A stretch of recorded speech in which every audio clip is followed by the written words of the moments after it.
Bueno, tal como lo prometíamos en el bloque anterior, vamos a hablar con la senadora Carolina Lozada. Ya hemos introducido el tema en relación a lo que tiene que ver con una ley para penar las falsas denuncias. Bueno, a la senadora se le está haciendo muy difícil este proyecto y por eso creo que también nosotros en nuestro compromiso que hemos tomado la otra vez que la entrevistamos, estamos para poder volver a hablar del tema y volver a ponerlo sobre la mesa. Hola Carolina, gracias por atendernos. Hola chicos, ¿cómo les va? Bien, Hola, ¿vos? Carolina. Bien, muy bien, gracias por llamarme. Bueno, contanos cómo es el estado actual parlamentario de la ley.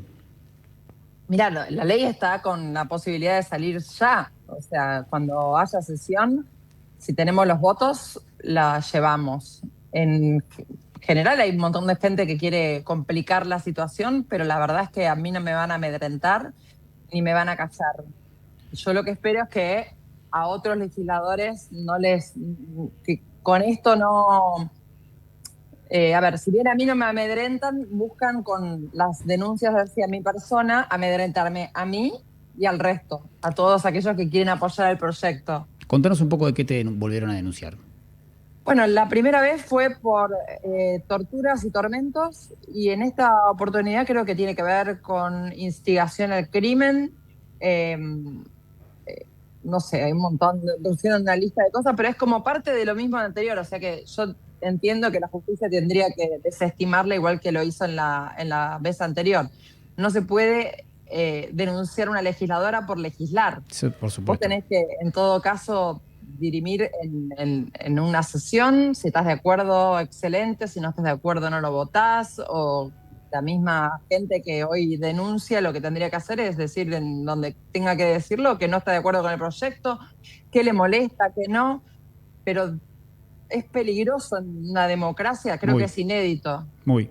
Hoy leía también que los índices, no solamente en la legisladora, la libertad de prensa está más bajos de los últimos 70 años a nivel global. Digo, hay como una reconstrucción de la forma de hacer política, la forma de agredirse entre ustedes. De hecho, se ve mucho en la política hoy la judicialización de cualquiera de los temas. Hay estructuras parlamentarias o de diputados, en este caso no voy a hacer nombres en particular, pero que utilizan la justicia como un mecanismo de construcción política agrediendo al otro. Digo, en este caso yo lo que entiendo que lo que están haciendo contigo es que vos bajes tus banderas contra la falsa denuncia por decirte la barbaridad de tormentas, torturas, menores, una cosa, es una barbaridad propia de alguien que no quiere perder un privilegio. Bueno, vos lo dijiste, evidentemente hay gente que no quiere perder algo que es redituable, ¿no? Porque las falsas denuncias y los falsos, no sé, hay mucha gente, me viene la vuelta muy fuerte, Sí, entonces por eso estamos con ese problema, eh, lo logramos corregir ahora, pero ahora lo trabajamos. la falsa denuncia conllevan muchas complicidades y a veces esas complicidades hacen que sean redituables, ¿no? Por ejemplo, si vos vas y pedís a un psicólogo, a un perito, un informe y ese perito hace informes falsos, esa persona es más responsable todavía que quien hizo la denuncia falsa, porque obviamente es parte de la justicia y es parte de lo que se tienen que basar los jueces para tomar las decisiones que toman, ¿no? Entonces me parece que es bastante importante que este proyecto de ley salga a la luz, justamente por el hecho de que muchas veces hoy es un delito que no se persigue. Cuando te dicen las estadísticas Sí. indican que son bajas, bueno, obviamente es un delito que no se persigue hoy en día porque la pena en expectativa es tan ridícula que sale gratis a cualquiera arruinarle la vida a una persona. Cuando sabemos que además hay mucha gente que se ha llegado a suicidar, a Realmente. tomar la peor de las decisiones por una falsa denuncia y el escarnio y el escrache público. ¿Crees que hay una falta de información de aquella gente que se opone? Por ejemplo, acá en la ciudad de Rosario, hace breves días hubo una manifestación en la cual decía no nos van a callar y que estaban impidiendo denunciar, lo cual es una apreciación personal la que voy a hacer. Es absurdo, es decir, porque uno va y denuncia para que la autoridad competente realice la investigación. Y si jamás se está hablando de que se va a impedir a las verdaderas víctimas pedir justicia o acceder a la justicia. Creo que ahí hay un problema. ¿Cómo lo están comunicando ustedes? ¿Cómo están llegando esa gente que plantea una reticencia como que está prohibido denunciar? Mira, las personas que están llevando a cabo todo esto no son personas que no conozcan el derecho o no son personas que puedan no entender cómo es un proyecto de ley. Y quizás lo que están haciendo es desinformar justamente para cumplir con su propia profecía. ¿no? Porque si vos te pones a pensar y lees el proyecto de ley, nosotros nos aseguramos de que la persona, para que sea condenada alguien, una persona, hombre o mujer, por falsa denuncia, tiene que comprobarse en un nuevo juicio. No es como en otros países en donde cuando una persona es absuelta, la otra persona automáticamente se considera que es una falsa denuncia. No. Nosotros nos aseguramos de que la persona se le tenga que demostrar que hubo un dolo directo, es decir, que la persona, a sabiendas, y lo aclaramos incluso en el texto de la ley, que es redundante para el derecho, pero para que se pueda entender más fácilmente para cualquier persona que no es abogado, cuando la persona, a sabiendas de que lo que está denunciando es una mentira, lo hace con el objetivo de lastimar a otra persona, con un dolo directo. Entonces, ninguna persona que va a denunciar algo que es real puede no conseguir las pruebas para probar la veracidad de su denuncia. Pero de ahí a que se compruebe que es una falsa denuncia, porque de ahí a que se compruebe a que lo hizo a sabiendas de que estaba mintiendo y con un dolo directo, es mucho más complejo. Entonces, una persona que va con la verdad, una persona que realmente fue víctima, no hay manera de demostrarle ese dolo directo o que sabía que lo que estaba denunciando era falso. ¿Por qué? Porque una persona puede confundirse y hacer una denuncia porque a lo mejor algún psicólogo, supongamos que se trata de un abuso de menores, ¿no?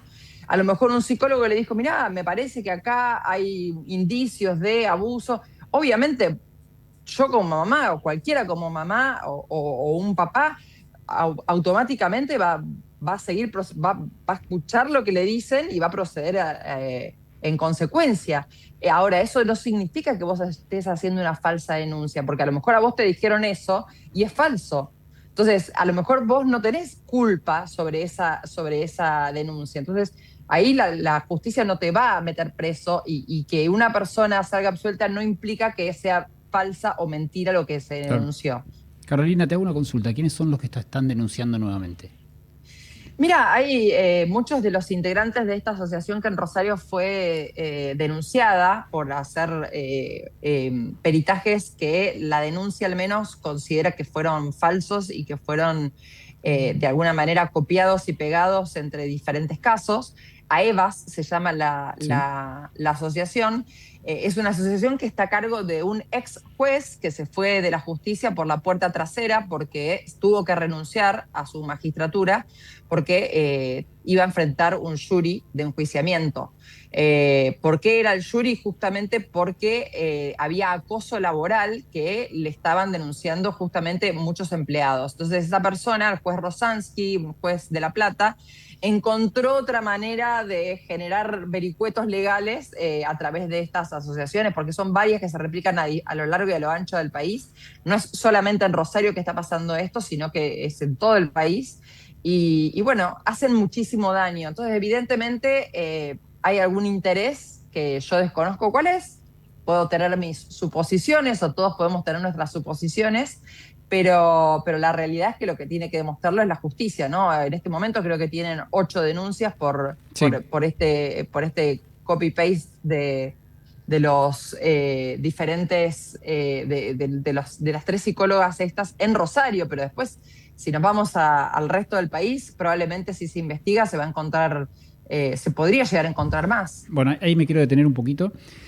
José Nani, uno de los abogados denunciantes de esta organización, estuvo la semana pasada aquí y nos dijo que es muy llamativo la pausa que puso el Ministerio Público de la Acusación para la investigación de estas psicólogas. No hay avances, hay interrogatorios para los padres denunciantes muy inquisitivos en lo que dijo su opinión. Digo, hay como un entramado judicial también como para que esto no prospere. Digo, me parece que no es solamente la figura de un juez la que está impidiendo que vos puedas legislar o que las denuncias tengan una viabilidad. ¿Crees que hay un entramado ideológico en la justicia que no permite que podemos llegar a un fin tanto para una denuncia como para una legislación? Podría serlo tranquilamente. La verdad es que no tengo pruebas para asegurarlo, pero realmente hay quizás algunos indicios que te dan la pauta de que quizás a mucha gente no le conviene que esto salga adelante. Es así de sencillo, porque ¿por qué meten en la misma bolsa a una verdadera víctima de una persona que a una persona que está mintiendo y usando la justicia en su favor? yo no las considero iguales. Yo considero que todos los recursos de la justicia tienen que ir justamente a las personas que realmente son víctimas o de violencia o de abuso o sus hijos son víctimas, ¿no? Entonces me parece que los recursos de la justicia, dilapidándose en un montón de falsas denuncias, lo único que hacen es banalizar todo, ¿no? Porque estamos hablando de personas que dicen la verdad contra personas que utilizan a la verdadera y noble causa de proteger a las personas víctimas de violencia, de cualquier tipo de violencia, o a los niños víctimas de cualquier tipo de violencia para hacer un daño a otra persona. Son cosas totalmente distintas. Quienes mezclan todo es quien, evidentemente, y yo no creo que sea falta de información, no creo que sean personas que no tengan la capacidad de entender lo que dice el proyecto, son personas que tienen la voluntad bastante explícita de desinformar al respecto, ¿no? Al menos esa es mi opinión. En el ámbito legislativo, ¿cuál es la perspectiva respecto a tu proyecto? Mirá, yo creo que tenemos, hasta hace poco, por lo menos, teníamos cerca de 40 votos casi prácticamente asegurados. Yo no sé si para la próxima sesión, que va a ser en 1 o 2 semanas, se van a mantener todos en la misma posición, alguno tendrá miedo, yo no sé, la verdad que yo puedo hablar por mí misma y creo que tenemos que tener todos los que estamos en este lugar representando a gente que nos votó la valentía suficiente como para afrontar lo que venga y defender nuestras ideas y nuestros valores. Para eso nos votaron, ¿no? Para escondernos abajo de una mesa no serviríamos como legisladores. ¿Qué es más duro, ser periodista o senadora? Ser senadora. ¿Ser senadora? Sí. ¿La pasaste peor? Sí, es más duro. No sé si la paso mal. Yo estoy muy convencida de lo que pienso. Entonces al igual que como periodista, ¿me entendés? Yo creo que hay un montón de puntos en común en sentido de que yo soy la misma persona que cuando trabajaba como periodista. Yo soy periodista y hoy trabajo como senadora nacional. Yo creo que la convicción con la que llevo las cosas es la misma. Entonces, para mí no es que me siento más. Sí, te putean más en redes, por decirlo de alguna manera, pero no he tenido ningún momento malo, incómodo, así que me haya hecho perder la perspectiva respecto de lo que quiero hacer y para qué estoy acá. Carolina, bueno, nosotros estamos acá para acompañar también el proyecto, nos parece muy interesante, así que el espacio siempre abierto. Muchas gracias por estos minutos. Muchas gracias. Bueno, yo les recomiendo entonces que llamen al resto de los senadores y que le pregunten qué van a votar. Así lo haremos. Dale, bueno, muchas gracias. Un beso enorme, chicos. Chau. Bueno, pasó la senadora por Santa Fe, Carolina Lozada, su proyecto de falsas denuncias, digamos, algo que no tiene la luz que debería tener, me parece.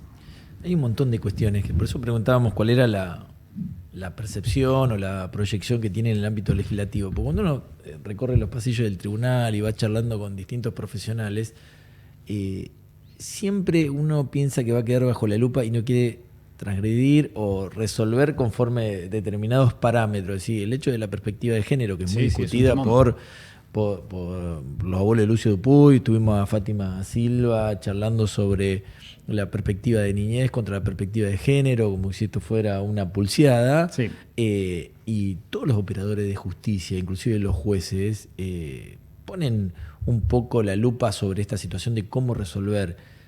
Sin ir más lejos, un caso verídico como es el del profesor de gimnasia de Santa Fe, creo que era de apellido Trigatti, fue absuelto en primera instancia, fue condenado en la Cámara de Apelaciones y mandaron a investigar al juez para ver cómo había tomado la decisión de forma personal. Y bueno, esto es una cuestión que queda pendiente de la Corte, pero entonces, ¿hasta cuándo uno puede decir libremente sobre la valoración de la prueba bajo el concepto de la sana crítica racional, que es la forma con la cual los jueces evalúan, sin tener miedo a recibir una sanción respecto de la forma en la cual decidió? Esto también lo hablábamos con Daniel Herbeta cuando decía, bueno, cuando esto pasa en el ámbito de los juicios por jurados tradicionales, que son parte del pueblo, cuando dictan una absolución, el consenso social es totalmente distinto al del juez. Sí, ahí lo engancho con la pregunta que le hice a Lozada recién, si era más cómodo ser periodista o legislador. Hay lugares de la toma de decisiones que el contexto es anecdótico. Si yo tengo una verdad para contar, mis consecuencias por contar esa verdad tienen que ser anecdóticas. Yo no estaría haciendo bien mi laburo. Lo mismo para un legislador. Si un legislador está convencido de que su proyecto de la falsa denuncia se sostiene en una realidad real y concreta de la Argentina y no está haciendo lobby, no está haciendo algo particular, no te importa el contexto que te critica. Digamos, vos tenés que ser damiento, lo mismo que un juez. Sí. La verdad que lo que te diga la doña Rosa o José Sin López embargo, en la son radio, personas y son premiables. está bien, pero ahí estamos en un problema. Y más si esa permeabilidad tiene que ver con corrupción, que creo que pasa mucho en Argentina. Yo creo que más allá de eso, el punto es de tomar la decisión correcta, es decir, en situaciones, en un contexto bastante hostil, y que después, en otra instancia, esa decisión correcta, que fue la más difícil de tomar, porque el camino correcto generalmente es el más difícil, te traiga consecuencias negativas. Creo que eso es el freno hoy. Bueno, te voy a poner un ejemplo que lo hablaba con José Nani, abogado penalista de la Asociación de Abogados Penalistas, la semana pasada en relación a este nuevo proyecto que impulsa Puyaro para la transformación de la justicia en Santa Fe. Uno de los puntos que hablaba era el tema del interrogatorio policial. Bueno, eso fue... Sí. Déjame hacerte este punto, porque te conectaba con lo que vos decías recién. El caso Perazzi tal vez es el caso más emblemático del foro de San Lorenzo penal. Sin lugar a dudas. Eso se desprende de un interrogatorio policial.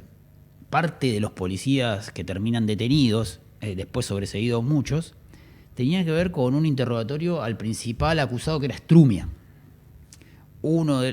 Eso termina, ese interrogatorio, la justicia considera que fue extorsivo, en realidad para pedirle plata a Strumia. ¿Tá? O sea, ahí la justicia empieza desde este defecto de que no le termina sacando ningún dato a Strumia. ¿Tá? Termina eso dilatado porque era el sistema viejo, y ese caso lo tuvo Filoco, hasta que lo tuvo que agarrar Tutau después de varios años y tomar medidas sobre esto que había pasado hacía 3 años. Y había en ese contexto la presión mediática o la presión social era muy fuerte, que terminó desplazando a un juez y tomándolo otro. Digo.